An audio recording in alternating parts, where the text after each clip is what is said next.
মন্ত্র পড়ার পরদিনই মেয়েটি ফিরে আসে, হাসে, ভালোবাসে, কিন্তু ওর চোখে প্রাণ নেই, ঠোঁট নড়ে অথচ কণ্ঠে শূন্যতা। রিফাত দেখে মেয়েটা আয়নায় দাঁড়িয়ে চুপচাপ তাকিয়ে আছে, আর পেছনে এক লম্বা ছায়া।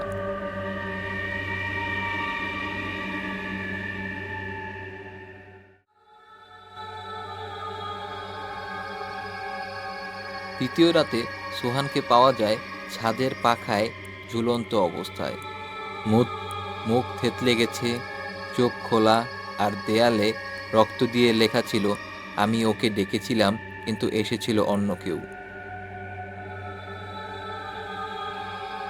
জনি ছিল সন্দেহপ্রবণ। সে পড়ল গোপন জানার মন্ত্র, যা অন্যের ভাবনা শুনতে দেয়। প্রথম দিন সে খুব মজা পেল। কে তাকে ঘৃণা করে, কে লুকিয়ে রাখছে তার কাছ থেকে সবকিছু সে জানতে পারে।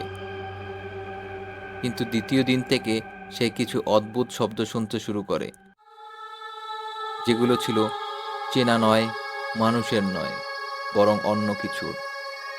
শব্দগুলো ফিস ফিস করে তাকে বলে, তুই পচে গেছিস, তোর ত্বকের নিচে আমি আছি।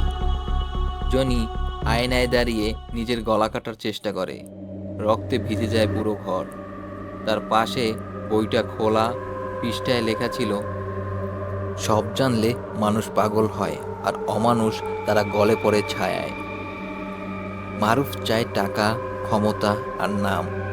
সে মন্ত্র পড়ে বলি ছাড়া অর্জনের নামের এক অধ্যায় থেকে।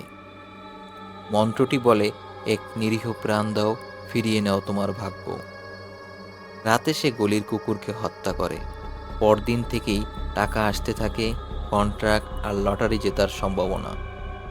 তবে প্রতি রাতে সে দেখে মরা কুকুরটা আসছে তার দরজার সামনে। চোয়াল ঝুলে থাকে, চোখে পচা কিরমি। এগুলো দেখে মারুফ খুব ভয় পায় এবং তার কর্মের উপর তার কষ্ট হয়। চতুর্থ রাতে পাড়ার একজন শিশু নিখোঁজ হয়। 5 দিন পর হঠাৎ মারুফ ফ্রিজ খুলতে গেলে দেখে তার ফ্রিজ থেকে পাওয়া যায় তার এক হাত। আর মারুফ বমি করে নিজের জিহ্বা বের করে দেয়। দেয়ালে লেখা ছিল, আমি যা পেতাম তাই খেতাম, এখন খাই নিজেকেই।